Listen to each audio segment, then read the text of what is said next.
Hey Maret, how you doing? Hey, I'm good, thank you. How are you? I'm very well, thank you. Thanks for joining us. Good Yeah. afternoon, everybody, and welcome to this week's Six Sessions, the first from inside the Six and Flow office. Normally, you get me with a beautiful pink neon hue behind me, but today we're actually back in the office, which is fun. Last week's chat went off without a technical hitch, so I'm hoping for a repeat this week. Today's episode is going to be super interesting because we're going to talk about two things: how we create traffic and then what we do with it once we've got it. My guest today is somebody who gets digital. I love that. As I was cringing at myself as soon as I wrote "gets digital," but anyway, we'll cover that bit. Someone keen to experiment, adapt, and combine channels together to drive growth, and somebody who understands what it means to grow a business from inside and the outside. She's a self-professed SEO geek, done the hard yards both client side and agency side, and has good banter on Twitter. I do enjoy the conversations that we sometimes have over Twitter. I enjoy them immensely. Today's chat will give you insight into how you should be approaching search driven growth, how it links with your other channels, and where you should be looking next from someone who's absolutely smashing it in this game. These chats are designed to be short and sweet, but hopefully full of insight. And as a reminder, it's definitely unfiltered, which is the bit that makes it fun for me. I'm living in hope that at some point somebody will say something incredibly embarrassing and risk ending a career, but hopefully not today for Maret. All the way from Devon, I'm very excited to welcome Maret Reutelingsperger. I really hope I got that right. I've tried and tried and tried to practice it. Founder of Mobe Digital. Maret, That's welcome. it. Thank you so much for having me, and well done. You've done the hard bit. You said the name. Yeah. Basically, you can just sit back and relax now. Yeah, now I just get to ask questions and try and make life difficult for you, so that's fine. We'll go there. So first up, I've got to ask: you did an economics degree, but you majored in marketing. Did you set out to be a marketer? So I did. The degree that I did was a little bit. It's a little bit deceptive by name. So yeah, I've got a bachelor degree in economics technically, but the course name was media and entertainment marketing, which if anyone from the Netherlands is watching, they will be laughing right now because it is known as a marketing course and as a like the one that people go on for jolly. Yeah, so my undergraduate degree had the title Multimedia Technology and Design, which in practice meant we did basically everything across the digital spectrum across the 4 years we were there. But having multimedia in the title makes it sound like you didn't actually do any work. But that's. But did you go to university knowing that you wanted to come out and be a marketer? By the time I went to that course, yes. So when I was younger, I always thought, oh, I've always worked in hospitality. I love hanging out with people and hearing their stories. And so I, for a long time, thought I was going to be like the GM of a hotel or a hotel chain, something to do with hospitality. And then I started on a university course in the Netherlands, which focuses on that. Turns out that was not for me. So I stopped that really quickly, but did realize that it's all, when I think about it now, a lot of the things that I enjoy, even from when I was really little, are all about telling a story and about engaging people and talking conversations. And yeah, as a result, marketing fits me very well. You are, I think, only the second person, and so the 30, 40 odd interviews I've done on the Six Sessions now, I think you are only the second person who set out to do marketing. Everybody else fell into it by accident or by a roundabout fashion, maybe not necessarily accident, but so that's why I was super interested in it. So how was 2021 for you? Oh, well, it was pretty interesting, wasn't it? Definitely had its ups and downs. From a work point of view, it's been busy, but very much in waves. So I've had like very busy 3-4 months, and then it all quieted down, and then suddenly lots of people coming back again, or suddenly conversations starting and having another wave of busyness, and then in between all of that, had a little bit of a little cross-country house move going on. So definitely just kept to mix myself it up busy. a bit. Yep. Yeah. We'll come back to that kind of peaks and troughs of work bit in a minute. But probably good to explain, what is your main business? What does Mobe Digital do? So I focus on kind of the broader sense of digital comms.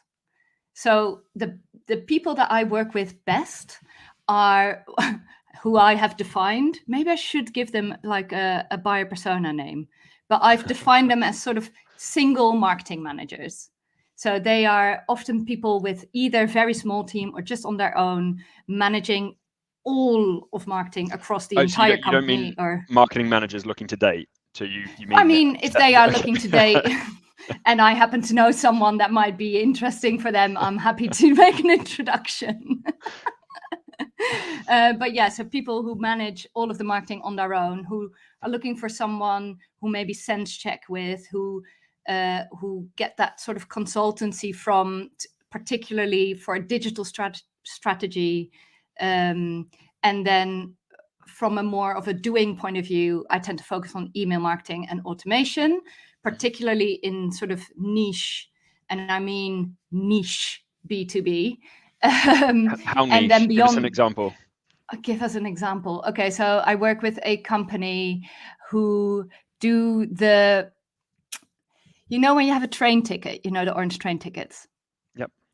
The people who make the strips on the back of the train tickets. That is niche. That is niche, isn't it? Nice. So I do that, and then along with that, I tend to make technical SEO recommendations and then work on content together with the client. So what we tend to do is we work on a sort of broader digital strategy together, and then I pick up the things that I am strongest at, maybe do some introductions to people who are stronger in other channels and so on. Nice. Okay, so coming back to what you said before about the kind of the 4 months of kind of like busyness and then a bit of a lull, do you work in project or retain? So when you engage with the client, how do you normally engage with them? It's a little bit of both, but by far the majority is retained. So it is a case of regularly reviewing what has worked well, where are we maybe behind, or what are other things that we can improve. And that has been something that's quite new for me personally, to as you are retained, okay, what else can we do? How can we go deeper or further? Yeah. Okay. We first met at Drift's Hypergrowth in London, and that was quite a long time ago, before the world turned into a giant dumpster fire. You were agency side then. What made you decide that you were going to go and kind of cut your own path? Okay, first of all, I have to do a little sidestep there, because we were introduced by a mutual friend, Chris. Yep, Chris. And I just remember, because I had already, really old, I was already. He is so old, especially extra old today. Happy birthday, Chris. Yeah. But yeah, I had been a fan of Six and Flow, and I knew you as an industry thought leader beforehand. So I was like, oh my days, I am meeting Richard Wood. I was in awe. And then we met, and you were like, oh, and then you were disappointed. No, you were just you were just a human in the best possible way. You were a real person, and you were genuinely interested in being introduced to little old me. And since that, we've had regular catch-ups. We've got our banter on Twitter, and we just had a really good natter. So that was really excellent. Glad to hear it. But yeah, I was agency side at the time. It was always a plan to go away and go my own way and be self-employed. I think what kicked it, I'm not really sure what kicked it off. It just felt like the right time. It felt like I had enough experience to know what I can offer, what I'm strong in. But yeah, it's definitely been a learning curve, and it still is a learning curve. It's a wild ride, isn't it? So SEO is often seen as a dark art and often gets a bad rap. Is it still an important channel? It's such a big question. It is. It is. Big one for a Friday afternoon. Yeah. So I tend to look at SEO. If we take different marketing channels, right? for me to explain it in a way that's maybe really basic, so I'm sorry if it is, but what really helps me is to think of houses, which is relevant for me. I moved house last year, and this really helped me. So we have all the different options available to us. We have PPC and paid social and so on. And I compare that to like online house renting, right? You can be there, you're at the top, you're there quick, it's easy to move, but it's also easy to disappear. Whereas SEO is more like house buying or house building. So it takes time, it's a bit slower, it takes a longer time to see the results. But once they are there, the profit is there in the long run. I agree with the analogy. What about when Google decides to entirely bulldoze your street and your house doesn't exist anymore? So you do own, like, you have the groundwork, you have the longevity. It's way more long-term kind of stable once you have the foundations in place than like PPC. PPC, you stop paying, you stop getting, right? Yes. But what happens when a search partner, we won't just hone in on Google, but let's say Google decides that actually they want the internet to be positioned differently, and therefore you no longer rank. So how do you balance that out? Because you are kind of renting in that scenario. You are renting, I suppose. Leaseholding, that's what you're doing. It's leaseholding. That is it. Yeah. Nice. You are right. So agree with that. There is some things that you can do. So I'm going to keep going with this house analogy now, right? So what you can do is make sure that your foundation is right, which is technical SEO. It gives you the best possible opportunity to be found online by Google or other search engines. And then there is on-page SEO and content, which is like the house. It's like the living room. It's the hub of the house. And even if a search engine decides maybe not to rank you as highly anymore, this is the stuff that we can still use. So content on the website, we can also use on social media. We can also use it in email marketing, and you can make that content work a lot harder. And I think that will probably be like very much a guiding. That for me is very much a guiding principle. And then you have, besides that, you have your foundation in your house. Then you might want to make sure that your garden and the outside looks nice by doing brand building. So this would be your social media. This would be Google My Business. It would be doing podcasts. It would be doing interviews and so on. And then beyond that, you have your post, like your mailbox. And that's things like backlinks and ensuring that search engines understand that you are a trustworthy source and that you do have the authority to talk about these things in your field. So as long as you're building the house correctly, there's no reason that your house should be taken off the map.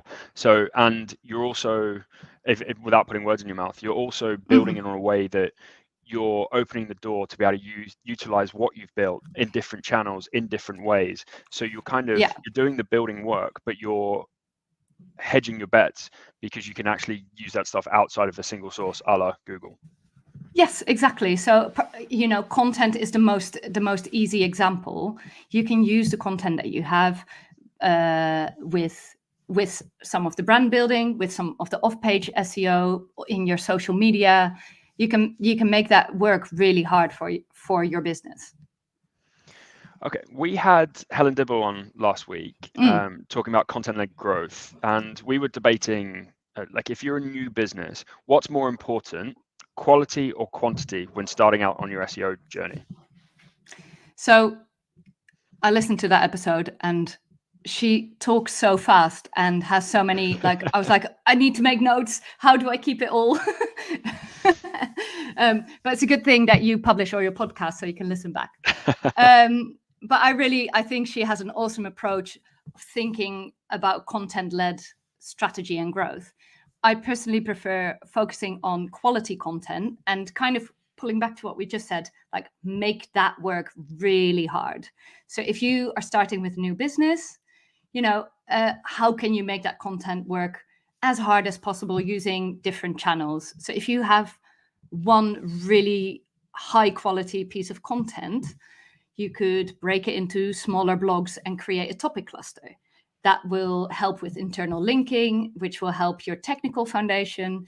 You can share it through social media. You can even use it to offer an accompanying download that you can use in your paid campaigns. So now you have, from one piece, you suddenly have all these other things that you can offer. And it means that you have a consistent message across all your channels. Another question I asked her, is content king? Oh, so is content king when, I feel like I'm repeating myself, but is content king if you only use it for SEO purposes, or only use it for gated content, or only use it for social media? Then probably no. If you use it to create a consistent brand story across all your channels and use it in a way that you can offer your audience, your people, your tribe, whatever you want to call it, if you can offer them information or articles that are useful for them at the right time, then yeah, absolutely. Nice. What's your... Go on. I totally agree. So one of the things that Helen and I were saying, so Helen's initial response to that was, content is only king if distribution is queen. So like if people can't see it, then it's worthless. There's no point in having it. One of the things I was saying is that I think there is now a blurring between the lines between what is distribution and what is content. Like, is Twitter content or distribution now? Like, where does that sit? Is this content or distribution because it's feeding out over LinkedIn and like I'm engaging with people? What is the boundaries between that? And I think utilizing content across multiple channels, then I love the way you put that. Like, utilize, as long as that channel, the content is being used on multiple channels and in multiple ways, and it's getting them right up in front of the right people, then absolutely content is powerful. I don't think it's always king, but I think it is powerful. And I think often without content, the house falls down, coming back to your original analogy. Yeah, absolutely. Yeah, you don't have a living room to sit in, for sure. So so like I'm a business, forget that we're a digital business and kind of like we do this stuff. But if I was a non-digital business and I came to you and I said, like, I need you to do my marketing, I want you to look at my SEO. What's your approach to SEO? Where's your focus? Where do you start? So whenever I take on a new client which focuses on SEO, I tend to look at the technical side first, because it's such an easily overlooked area, and there's things that could be small and easy to change that actually make a massive impact. So I tend to use, I don't know if I can name names, but I tend to... You can do whatever you want. Okay, cool. I tend to use Sidebulb and SEMrush to get like a really good quick overview before I then dive into the website and actually go into the pages myself and into the code. And this is when I get my proper nerd, like I properly geek out, and essentially what you want to find is like, what is wrong? So that you can tell them. And, some really quick tips, I guess, things to look at are things like sitemap, robots text, and particularly using like a tool like Sidebulb, internal links and orphan pages. Those three, if you can optimize those, that will already see for SEO relatively quick impact.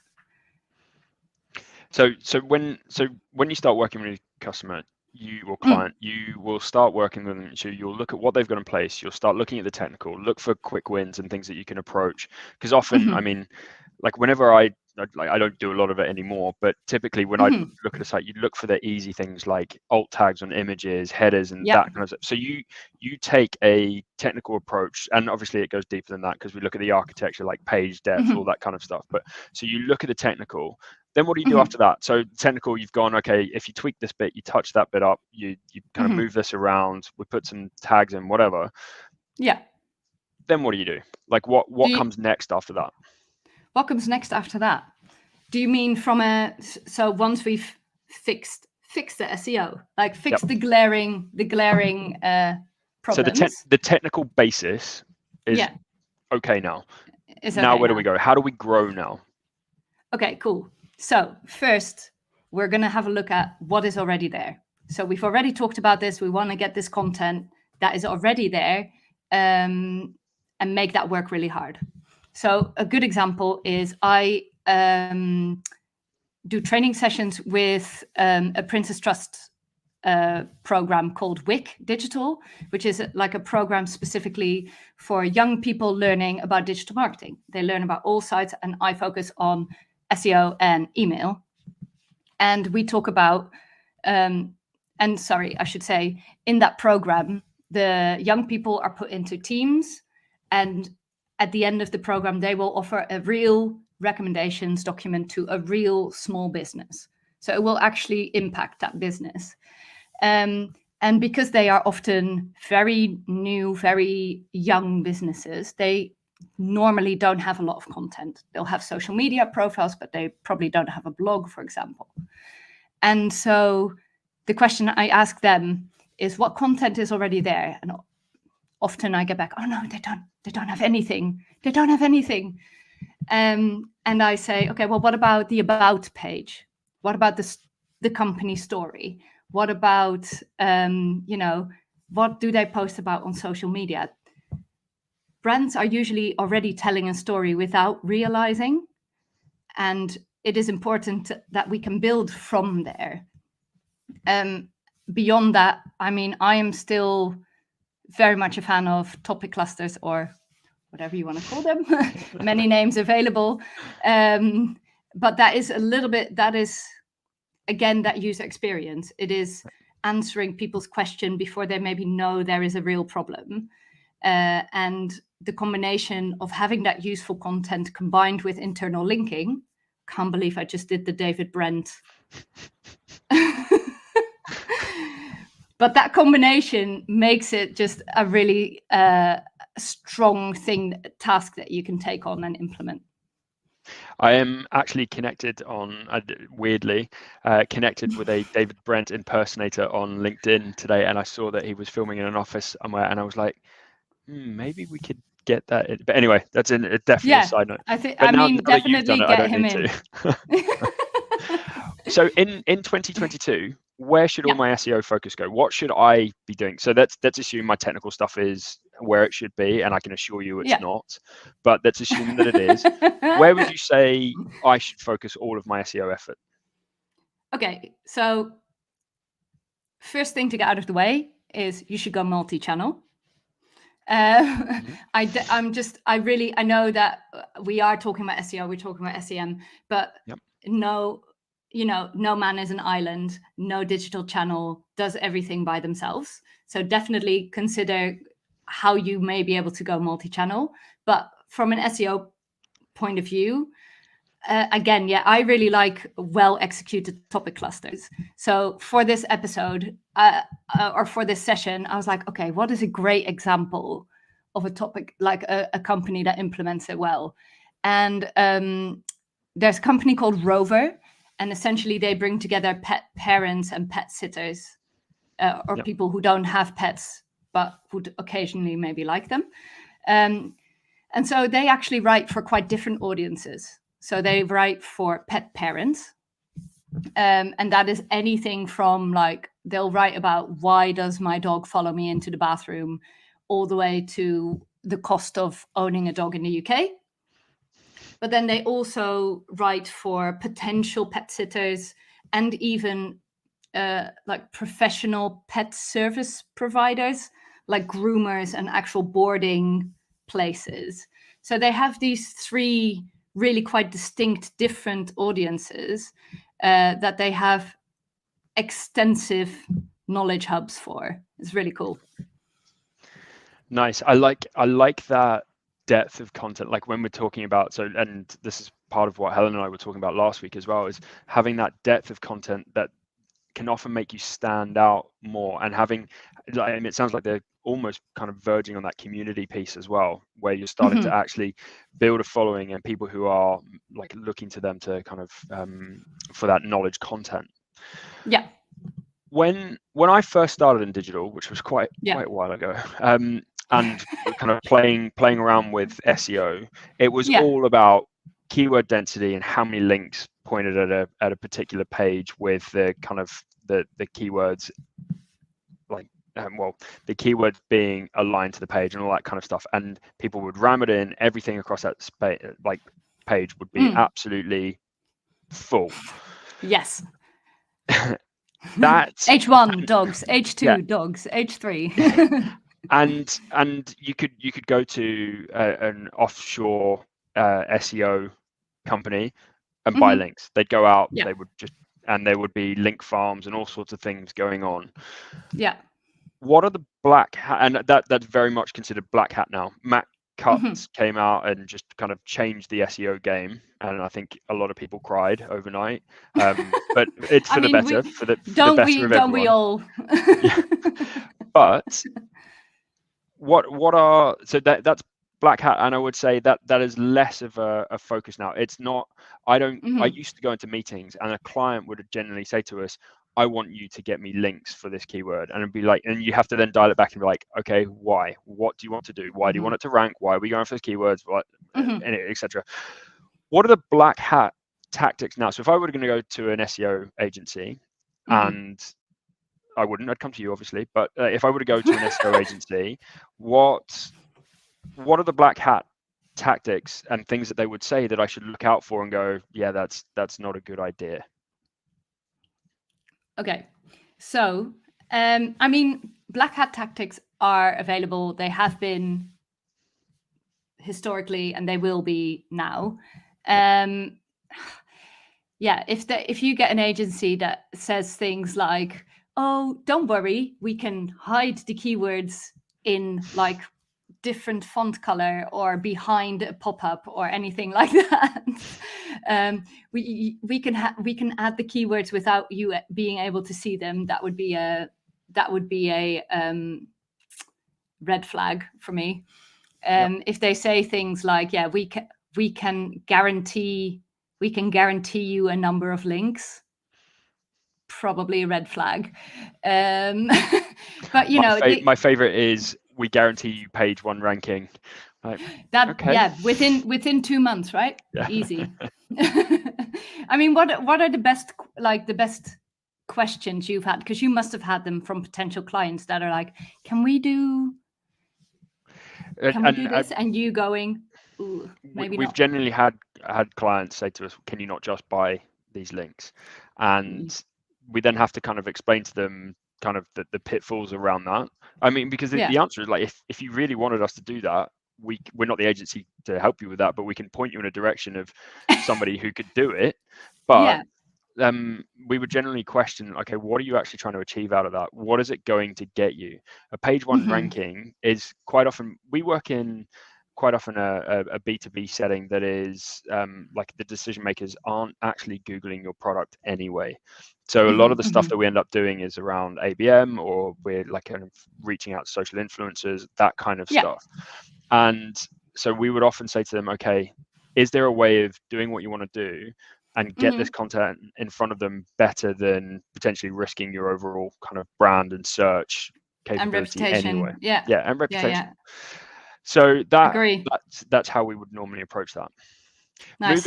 Moving slightly away from SEO. So SEO is inherently about creating traffic, right? So we are trying to get eyeballs onto your website. There's probably SEOers out there kind of slapping their heads when I've said that, but that's roughly what we're talking about. And you are all about driving growth and kind of generating ROI for your clients. So what do you do with the traffic once you get it? Like, what other channels do come into play? Like, how are you using that SEO traffic and turning it into customers? Yeah, amazing. So great question. Thanks. So I think, so there's 2 things that are interesting here. So because you say like, oh, SEOs will sort of bang their head, but I do feel like SEO is different to SEM. Like SEO is very much just about the optimization. I feel like the lines are being blurred, or the conversations are being blurred about what each means. And SEO really just means optimization and giving the website as much opportunity to be found in search results. So yeah, to me, multi-channel is absolutely the way. You know, people shop different and get their information differently to, 20 years ago. They go out, they find information, they'll download an ebook, they'll read reviews or expert opinions, and you can use all of that information to again be there with the right content at the right time. So one thing to remember, and you actually touched on this before, like you can be in all the different channels, like your website, but I think personally, social media being a stronger example, that although you are there and you can control what you put out, you can't actually control the platform. That's why I think, you do have control over your database, your CRM, your people, your tribe. You do have control over that. You have control over what you ask them, whether or how you segment them based on the information that you collect. You can decide how often to send emails and about what. And I think that is what I love about email and automation, is that you can make the whole experience way more interesting for your people, and that's what it's about. I am who was it? Cognizant, I think. I saw a screenshot or an example of an email that they send out for closed lost. Did you see it? No. So basically it's an email that when something gets marked as closed lost, it's almost like a love letter across to them saying, hey, like we're so sorry this didn't work out. It was obviously us, not you. It's beautifully scripted, like proper copywriting, and Really? it's signed off with love, but it's done playfully because love is then crossed out and like kind of regards is put in its place. But it's a really Excellent. nice piece of email closing the loop, and it's a brand piece that because the main call to action in that email isn't like will let us know if you change your mind. It's hey, actually we spoke to you, you like the stuff, like you're obviously in the market for the kind of stuff we do, follow us on social because actually we talk a lot about this stuff. And so what that's doing is closing the loop, bringing them back through, putting them into a social channel where they can be very softly nurtured by the brand message going through. That's awesome. And I love that because that is a piece of I'm assuming it's automated and being set out at a closed loss, but it's a piece of automation that is closing the loop, pushing them back through, keeping them in the overall sales funnel, but without actually there's no intent in it. There's no perceived there's like intent they're from within the brand ecosystem without it being pushy. When you start working with a new client, how do you determine channels? Like, how do you go, actually, this is a channel that is going to suit you, or these are the couple of channels that we're going to push this with this, and this is how we're going to build it. How do you determine channels for clients? So this kind of comes back to the consultancy that I do, and I am always happy to to recommend channels, even if I'm not the best placed person. Right. And that I've had to learn to say that I'm not the best place for this, but I know someone who is, or I will share it with my network. But I think something which companies don't do is ask the question. So I am, as in my own personal, in my consultancy, I'm moving more towards customer research and prospect research. A couple of fantastic people to follow, like on social media for that, are Val Geisler from Klaviyo and Kristen LaFrance. She is, I think she's at Get Repeat now, but she's very much like a community builder. And it is so important to actually, why not just ask the question, what is working? And sure, you can use data as well. Like you can see how people have engaged with you, particularly if you do have a CRM where you can keep track of deals and where people have come from. But yeah, I think it's asking the question and testing. Like there is, you can. It's the same as, I guess, companies saying these are my competitors, when actually in search or in reality they might have a very different list of competitors. It's very much the same with how companies internally view themselves of where they are and where they should be, but sometimes it's just a case of trying it out. You mentioned automation quite a few times as we're kind of talking about different channels and how you engage with traffic and things like that. What should be automated and what shouldn't be automated? So many things can be automated. Yep. So many more than people normally think of. I mean, I'm sure. I mean, I would love to like have a nose, because I'm sure that Six and Flow have implemented some fantastic, like completely out there automations. But as a kind of as a left field suggestion, one of the things that people don't think about is that a lot can be automated internally. Yep. So by which I can mean things like HR. So when is it someone's birthday? Maybe send an email to the line manager a week before. But also, if someone has filled in a form, make sure that internally, even if the follow-up is automated, which is what we would expect, make sure that someone is aware internally that needs to be aware of that, particularly for new businesses. So yeah, there's so much for B2C. One that I really like and that I think gets a lot of goodwill is automating for birthdays. Yep. Because who doesn't love getting an email, right, for the birthday and a discount maybe? Yeah, it depends on the brand though. Like sometimes I get them and I'm like, you don't really care, it's my birthday. Okay, that's fair. That's fair. I really like the idea of that focus on, well, not even a focus on, but reminding people that actually there's a lot of internal process that can and should be automated, because quite often there's a lot of manual work that doesn't need to be manual going across an organization. And like HR is a great example of it. Finance is a great example of it. And actually, as an agency now, we do way more work integrating back-end process and that kind of digital transformation piece, where we're taking the friction points out from, so it sounds like I'm pitching now, but I'm not.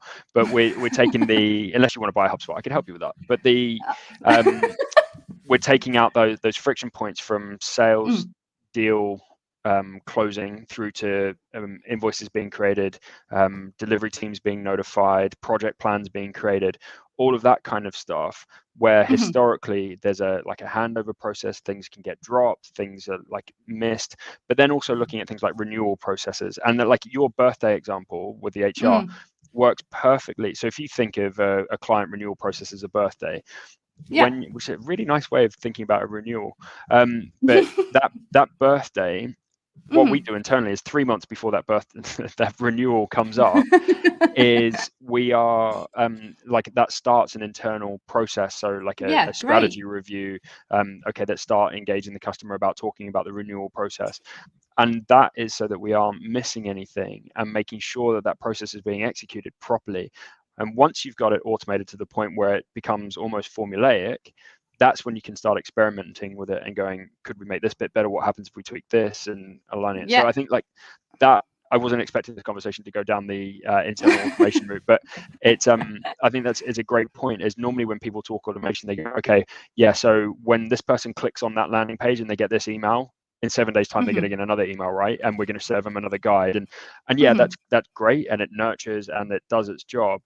There's so much more. The only thing I would say, so like the where I was angling this question well was what not to automate. Is one of the things that we are super careful with is automating things as though it's a human, because as in, like, if you start communicating with people as a human, particularly in the sales process, and you trigger something outside of the norm, or it doesn't capture a conversation or a colloquialism that is within that content, then it's going to ruin the process and kind of damages the magic. It's much better to be upfront and say, like, so we send out automated emails. It'll come from my email address. It says, yeah, this is automated, but if you reply to this, it will come straight through to me. So let me know what you think. Yeah, exactly. And I think, that particularly in B2C, I think that you need to regularly review.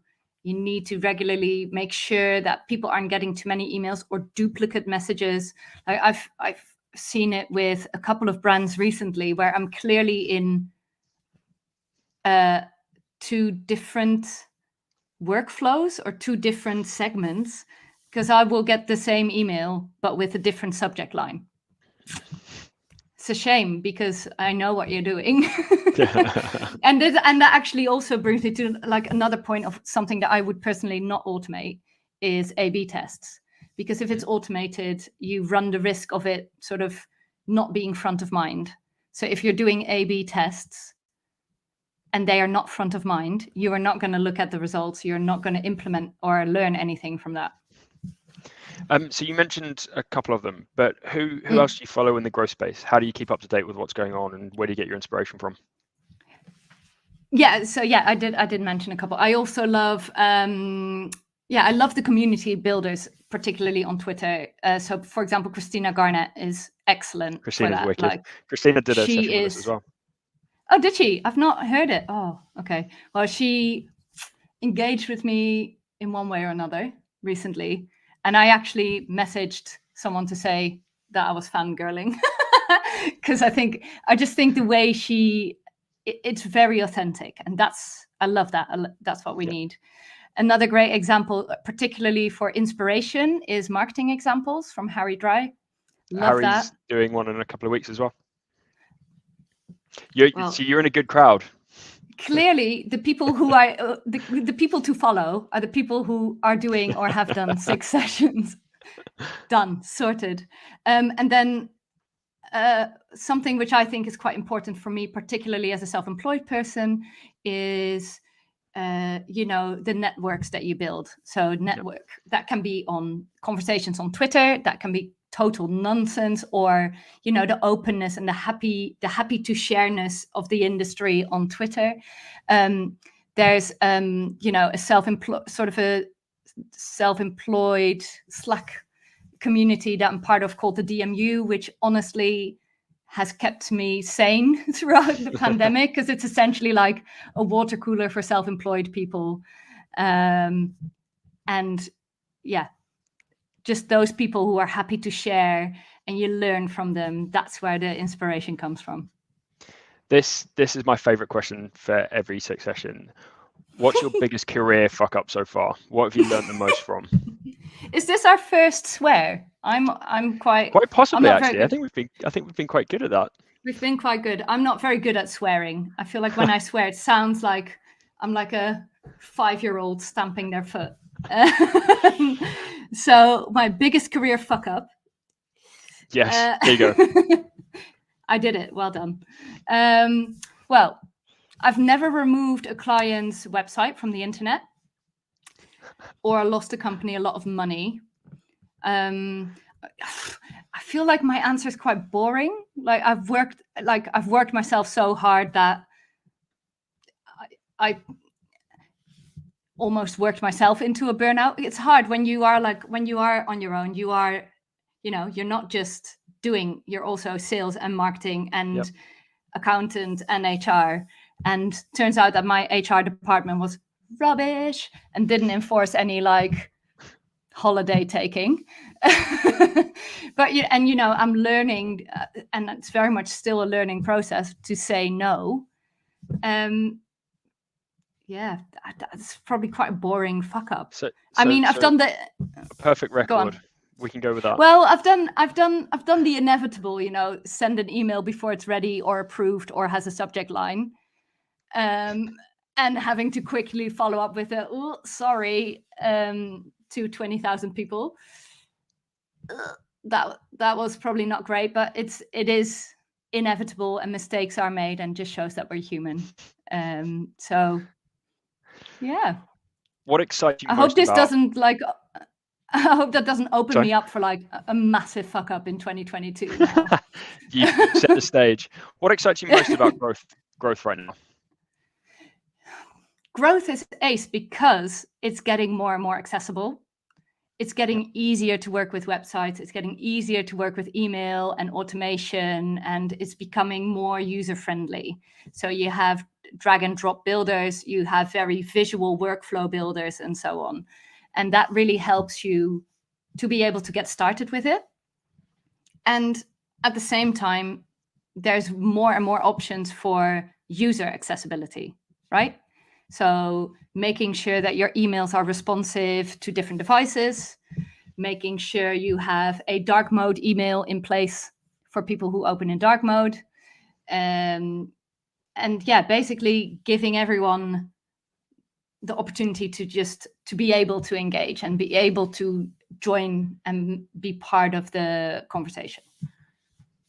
Last question. I love that. What's next for Mobe? What are you doing next? For the business. Business.